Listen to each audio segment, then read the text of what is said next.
Joining us from Jordan's capital in Amman because the Israeli government has banned Al Jazeera from reporting inside Israel and the occupied West Bank. What are you hearing about these, the rise in incidents and attacks by Israeli settlers on Palestinians? Well, Darine, the number of Israeli settler attacks has skyrocketed since October 2023. In this particular incident, the attack by armed Israeli settlers on Sinjal near Ramallah lasted several hours. Seif, Muslat, who's 20 years old, was attacked and surrounded by Israeli settlers for 3 hours. Paramedics were not allowed to get to him to provide him with aid, and he died almost as soon as the medics were finally allowed to reach him. Mohammed Shalabi was also beaten. He was chased by Israeli settlers. That's the last that residents saw Mohammed doing. They surrounded him, beat him, and then he was shot. He was found hours later at night, killed. He had already passed when he was found by paramedics and residents. And this is one of many, many attacks that have happened. 350 Palestinians have been injured just by Israeli settler attacks since January of this year. These settlers are accompanied by Israeli soldiers. These soldiers detain Palestinians who try to defend themselves or their homes that are being attacked by Israeli settlers. And that is why human rights organizations say that settler violence in the occupied West Bank is state violence. So, Noor, just put this into context. I mean, settler violence has pretty much been a regular occurrence, right, for a number of decades. But to what extent has it really increased since October the 7th?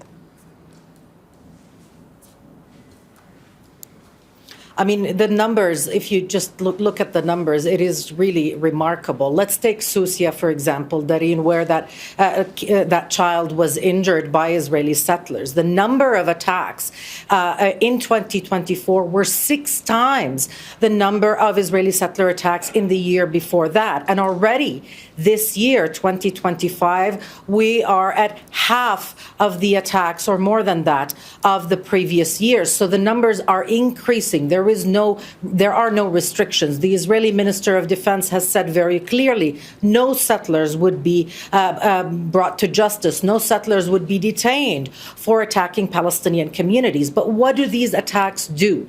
They work in conjunction, Darine, with what the Israeli army is doing. So on the one hand, you have the Israeli army taking over land, demolishing Palestinian homes at an unprecedented rate. And on the other, you have Israeli settlers who are armed, protected by the Israeli army, waging attacks against Palestinian communities, displacing scores of them over the past months and taking over that land. In essence, also basically translating the Israeli government policy of land grab, of expanding illegal settlements and displacing Palestinians.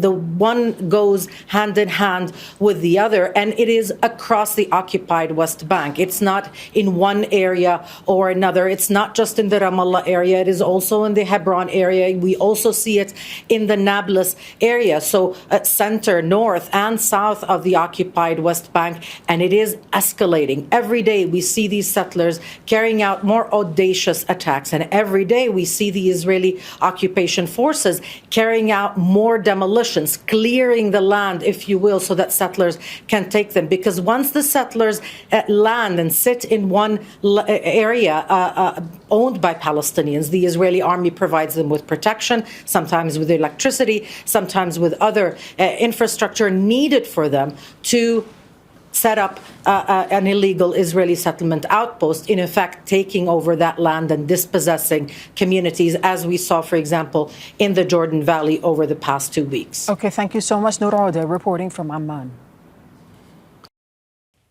Make sure to subscribe to our channel to get the latest news from Al Jazeera.